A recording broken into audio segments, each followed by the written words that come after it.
tudo bem com vocês? Passaram bem de final de semana? Tudo em ordem?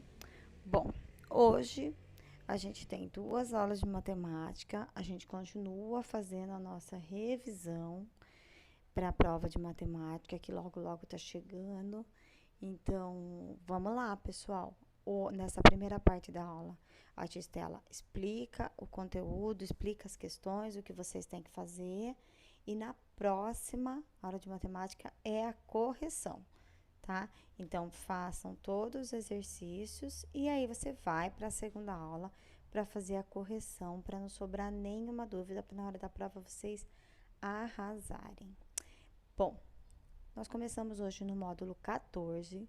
O módulo 14, ele classificou os 3 tipos de triângulos. Vamos fazer uma revisãozinha do que são esses 3 tipos de triângulo e quando que a gente usa, como é o nome deles, de acordo com a medida dos lados, tá? Então, a gente já sabe que triângulo é toda figura que tem 3 lados, tá? Só que as medidas desse lado podem ser diferentes. Então, o primeiro triângulo que a gente tem aqui é um equilátero. O triângulo equilátero, ele possui 3 lados com a mesma medida. Se você pegar uma régua e medir, né? Aí, de vértice a vértice, você vai ter uma medida que vai ser igual dos 3 lados. Isso quer dizer que esse é um triângulo equilátero. O próprio nome já fala, vai ser fácil de vocês lembrarem. Equilátero significa equivale, ou seja, que significa a mesma coisa. O segundo triângulo, esse amarelinho que tá aqui, é um triângulo isósceles. No triângulo isósceles, a Tistela brinca que é o famoso chapéu de bruxa, o cone aí, o copinho de sorvete. A gente tem 2 lados com a mesma medida e um lado com medida diferente. Então, se você pegar uma régua, você vai ver que esse lado, onde tem o risquinho vermelho, é exatamente a mesma coisa desse lado e diferente desse lado de baixo. Significa que é um triângulo isósceles. E o último triângulo é um escaleno. O escaleno é um triângulo com medidas diferentes. Então, se você pegar uma régua e medir de A a B, você vai ter uma medida. De B a C, você vai ter uma medida. E de C a A, você terá outra medida. Então, serão medidas diferentes. Deu para entender direitinho quais são os 3 tipos de triângulo e como a gente usa aí? Então, vamos lá. A gente viu que tem mais um tipo de triângulo aqui embaixo, que a gente chama de ângulo reto, triângulo retângulo. O triângulo retângulo, ele pode ser ou ele se encaixa tanto no escaleno quanto no isósceles, tá, gente?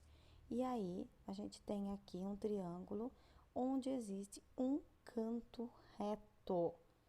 Lembrem o que é canto reto, é aquele cantinho onde faz um ângulo de 90 graus. A gente tem o famoso L aí, ó, faz um cantinho retinho. Esse quadradinho com a pintinha dentro é o símbolo do canto reto. Então, eu tenho um triângulo aqui que tem um canto reto, outro triângulo aqui que é um escaleno, porque esse lado é diferente desse, que tem um canto reto. Isso aqui, ó, é um isósceles, tá? Esse lado tem 2 quadradinhos, e aí ele sobe numa medida diferente. E aqui também é um escaleno. Esse lado é maior que esse, que é diferente desse. E também tem um canto reto, certo? Então, todo triângulo que possui um ângulo interno reto é chamado de triângulo retângulo. Tudo bem? Lembrou um pouquinho sobre os nomes do triângulo e para que eles servem? Certo.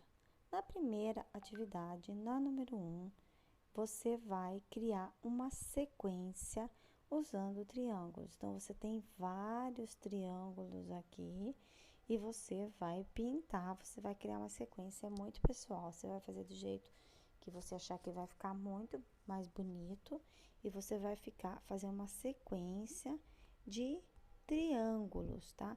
Vocês vão ver que todos esses triângulos são parecidos, são iguais e você vai pintar ele na sequência que você quiser, certo?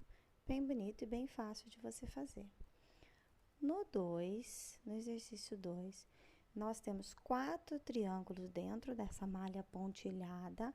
Prestem atenção nessa malha pontilhada e dentro dela aí, você tem os 3 tipos de triângulo. Tem triângulo isósceles, tem triângulo escaleno e tem triângulo retângulo, certo? Estela, o que eu tenho que fazer? Você vai achar o triângulo que é o isósceles e dentro do triângulo isósceles você vai pôr um X. No triângulo escaleno, você vai pôr 2x. E no triângulo, que for triângulo retângulo, você vai pôr um y. Estela, vai ter algum triângulo que entra em 2 classificações? Vão ter triângulos que vão entrar nas 2 classificações, que são, por exemplo, escaleno, mas que são também retângulos, tá? Então, não se preocupe, tem triângulos aí que vão ficar com 2 classificações, certo? Para você ter certeza do que você está marcando, use régua, viu, pessoal? Use régua direitinho para você fazer as medidas aí dos lados e colocar X no triângulo que é isósceles, 2x no triângulo que é escaleno e um y que é no triângulo retângulo. Certinho? Tudo bem até aí? Então, vamos lá para o exercício 3. No exercício 3, você tem uma obra de arte composta por vários tipos de triângulos, tá certo? E o que você vai fazer? Use o ângulo reto que você construiu. Lembra aquela folhinha que nós dobramos em 4 e descobrimos um ângulo reto, que a Estela até pediu para marcar com o símbolo do ângulo reto, um quadradinho vermelho com uma bolinha dentro? Pois bem, você vai usar aquilo lá, ou um cantinho de uma régua, ou qualquer coisa que você tenha que tenha um canto reto, e vai marcar um X em 3 triângulos retângulos. Estela tem mais do que 3. Escolhe os 3 que você queira marcar e faz um X em 3 triângulos que são chamados de triângulos retângulos. Por quê? Porque eles têm um ângulo reto. Certo? Tudo bem? A gente já reviu aí matéria de triângulo, tá tudo em ordem. Façam exercícios, depois a gente vai para correção. Módulo 15. No módulo 15, era um módulo que falava sobre problemas, situações, problemas. Então, vamos lá. A seguir, você terá várias situações para formular, analisar e resolver situações e problemas. Número 1. Florestas antigas, no fundo do mar. O solo dos oceanos tem suas próprias montanhas, chamadas montanhas do mar. Montanhas do mar são áreas de rica biodiversidade, porque tem muito tipo de vida ali, diversos tipos de vida, tanto vegetal quanto animal. Imagine florestas coloridas com corais e águas frias, colônias de água-vivas, esponjas, aranhas do mar e crustáceos parecidos com lagostas. Os biólogos estimam que algo entre 500 mil e 5 milhões de espécies marinhas ainda não foram descobertos nos solos dos oceanos. Que demais, né? Os oceanos devem ser maravilhosos lá em suas profundidades. Bom, aqui a Estela colocou uma tabela, características de alguns oceanos, e aí tem uma tabela aqui com as características principais e os 3 oceanos indicando. Então, profundidade média, eu coloquei aí a profundidade do Oceano Atlântico, a profundidade média. Tem lugares que são mais profundos, tem lugares que são menos profundos, tá? Profundidade média, a gente tem 3.926 metros. O Oceano Pacífico, ele tem a profundidade média maior, 4.282 metros. E o Oceano Índico, 4.210 metros de profundidade. No item 2, o lugar mais profundo do oceano. O lugar mais profundo do Oceano Atlântico tem 8.742 metros. o local mais profundo do Oceano Pacífico tem 11.033 metros. E o local mais profundo do Oceano Índico tem 9.074 metros. Tudo bem com essa informação? Temperatura. Os oceanos, eles também têm temperatura diferente, dependendo do lugar onde ele está. Se ele está numa região mais próxima aos polos, uma região mais fria, a água é mais gelada, uma região mais perto da linha do Equador, uma região mais tropical, ou o oceano é mais quente. Então, eu coloquei a temperatura máxima dos oceanos, tá? Então, a temperatura máxima do Oceano Atlântico é 27 graus, é a temperatura máxima do Oceano Atlântico, no lugar que ele é mais quentinho. Já no Oceano Pacífico, o lugar onde ele é mais quentinho, chega a 32 graus. Gente, isso é muito quente, viu? O Oceano Pacífico. E o Oceano Índico, no lugar que ele é mais quente, na região que ele é mais quente, ele chega a 30 graus. Então, isso é bem quente. O que você vai fazer? Olhando para esta tabela bonitona aí, você vai escolher os dados que você quiser e você vai criar, você vai formular no seu caderno duas situações, problemas, dois probleminhas. Tudo bem? Só lembrem o seguinte, quando você usar um dado, por exemplo, você vai falar sobre profundidade média, então você vai pegar os dados de profundidade média.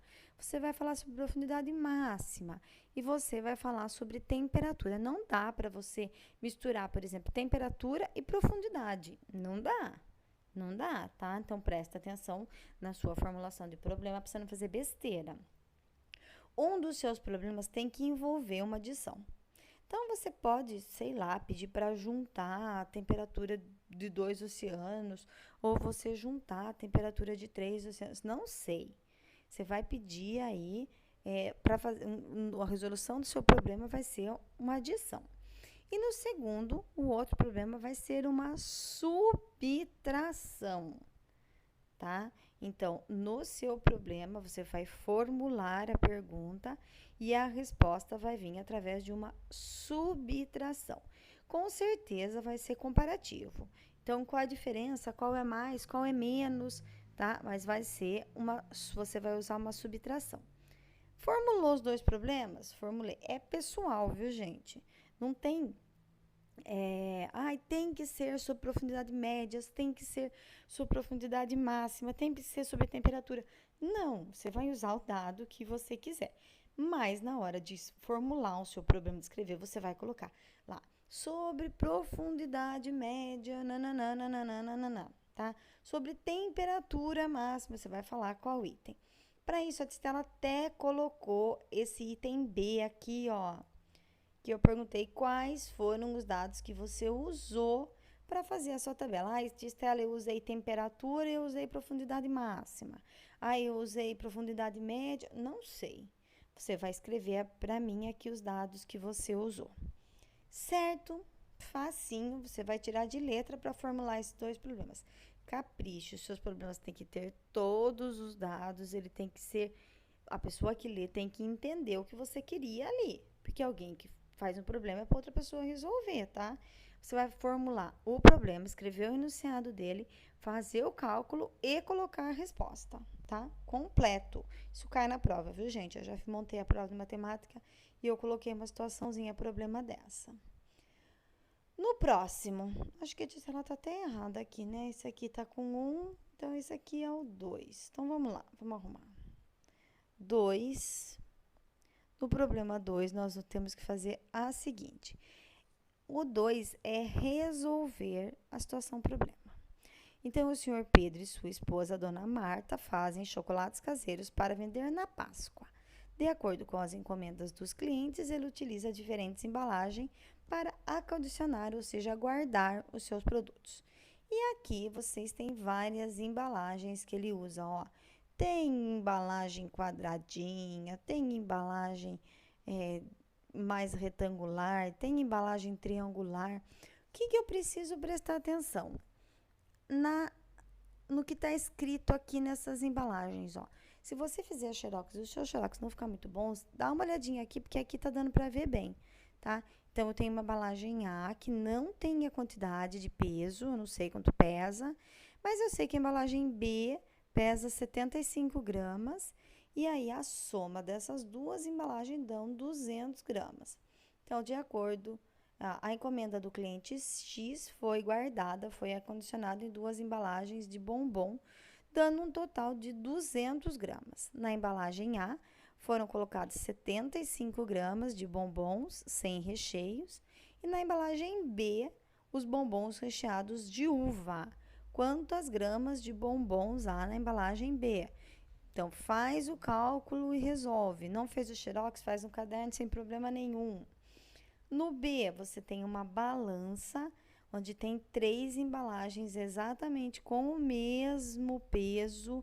Quanto que daria? Qual é o número que apareceria aqui, ó, no visor dessa balança aí, ó? Qual é o peso total dessas 3 embalagens? Fácil, bem bobinho, né? E o C também. No C você tem aqui, ó, só que aí tem várias embalagens. Você tem 5 embalagens, 3 com o mesmo peso, que é 65 gramas, para quem não está conseguindo ver direito, e 2 de 75.